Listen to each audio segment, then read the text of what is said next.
Welcome to the first episode of Bedtime Binge, where I rate manga series that I binge read in a single night based on plot, art, enjoyment, but most of all, of course, bingeability. And today we're looking at Mashle. Now, for this series for Bedtime Binge, I wanted to make it less serious, less script intensive and summary oriented, and more on the relaxed, easy review type of video that I can consistently put out for you guys on top of my normal, heavily edited videos. So if you ever want manga recommendations or want to see whether a series you wanted to read or were interested is worth your precious time you could be spending binging through another series, that's what Bedtime Binge is for. Now, let's get into it. I already keep up with a number of Shonen Jump series, but aside from the most popular that are even big in mainstream scenes like Jujutsu Kaisen and My Hero and Chainsaw Man, I ashamedly am not as caught up with the more underrated side of things, the ones that are less well known. And while Mashle isn't really underrated, the reason it's my first video is because it's actually on the more popular side of things. It's still more niche than anything I've read within Shonen Jump. And I gotta say, it was a pretty enjoyable read. There are a lot of different sources that you can tell Mashle draws upon. The extremely overpowered but apathetic and deadpan main protagonist like in One Punch Man, which is certainly the most prominent series you can draw comparisons to. And like a bunch of the world building is based off Harry Potter, the old headmaster reminds me not just of Dumbledore, but also a lot of Yamamoto from Bleach. And Mash's obsession with cream puffs and his character is extremely similar to Psyche from Disastrous Life of Psyche K and his love for coffee pudding. So you can tell that there's a lot of places that Mashle drew inspiration from. But as a series that really goes for comedy, goes to entertain through funny but still interesting battles above all else, having these kinds of comparisons being drawn really doesn't matter. It doesn't feel like it's copying or not original, if that's what it felt like I was saying. So for enjoyment, I've got to give it like a solid 8. It is really funny. It masters and capitalizes on that dry humor that One Punch Man and Psyche K really popularized in recent years. And it stays consistent with it even in the serious and important fights. The setting, the world of magic, while done pretty often, especially in a school setting like in Mashle, still feels fresh because of the overarching concept that non-magic users like the main character are killed off at birth, that they're culled to preserve the strong magicians of the world, which is very dark actually. It's a pretty dark underlying tone. But because of the way the story plays out and just how overpowered Mash is as a character, it really just feels like a joke more than anything. Like, he just beats the crap out of any magician who thinks they're better than him and proves everyone wrong. Which brings me to the plot, which is also pretty intriguing. Despite being a comedy, it does still have a very shonen level up type plot that you would expect from an SJ series. Protecting your friends, proving your merit as an underdog or someone who is hated by everyone just for being who you are like Naruto. It does all of that while not going too deep in any of them because of that consistent layer of comedy that prevents you from taking much of it very seriously. Which could be a drawback, I suppose, that it's hard to take Mashle seriously as a series.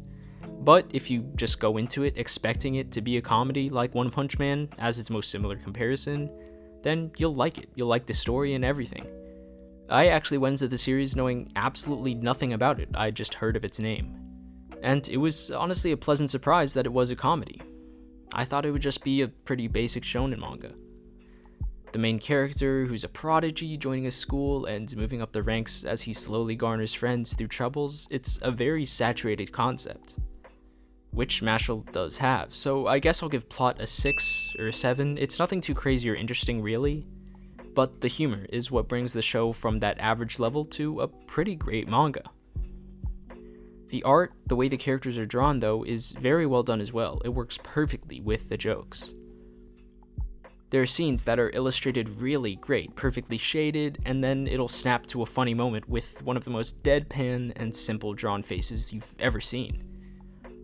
The art and manga itself has this great duality to it. The facial expressions of the characters are super hilarious. And it's not just Mash, it's everyone and the reactions that really put this series together, and I think it's the reason it's so popular. It has just enough comedy to fill in the gaps between these pretty awesome fights where our overpowered protagonist puts these magicians in their place with no magic at all. So for art, I'd give it a 7.5. Even though it fits the comedy style, or maybe because it does, it's not anything really special. You're not going into Mashle for like the beautiful vistas like in Vagabond or anything super detailed, but it works with what it has for the comedy. And so on to the last point, which is bingeability. With every series in Bedtime Binge, I do read it in one day, but Mashle I actually read in one sitting. I literally did not get up. I didn't eat, I didn't drink anything, I just read all 69 chapters. And because it's only 69 chapters, in terms of length alone, not looking at anything else, it's really easy to just blast straight through. Since, of course, comedy takes priority over the actual plot and fleshing it out more often than not. So there's certainly no Chimera Ant arc to bore you until it gets good. The series is always consistent, and that's probably the biggest strength I can give to it. The comedy, art, characters, they stay good, keep growing steadily, and the story never feels too fast or slow. If you aren't too huge on comedy manga, then you won't like it, which I guess can go unsaid because it's exactly that. So I would say go in expecting like Harry Potter mixed with One Punch Man on like crack, basically. That's the best way I can describe it. So for bingeability, I'd give Mashle a solid 8. I sped straight through it and never left the couch until I was caught up, so I gotta give it that it is kind of addicting. But it's also not the kind of manga that I can foresee ever coming close to like my favorites or anything like that. It was fun and a good time killer, so I recommend it if you're bored and just want something to entertain you for the night. And so I do give it my stamp as bingeable. And that wraps up the first episode of this series. It's different from what I normally do on here.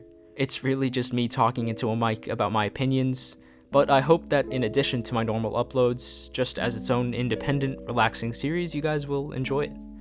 Look forward to it every Sunday is what I'm tentatively planning right now, and yeah, thanks for tuning in. I plan on reading through other Shonen Jump series after this.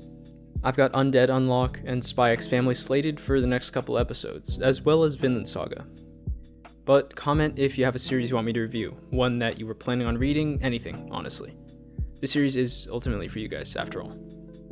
As always, this has been the Anime Culture Corner. I hope you enjoyed the video.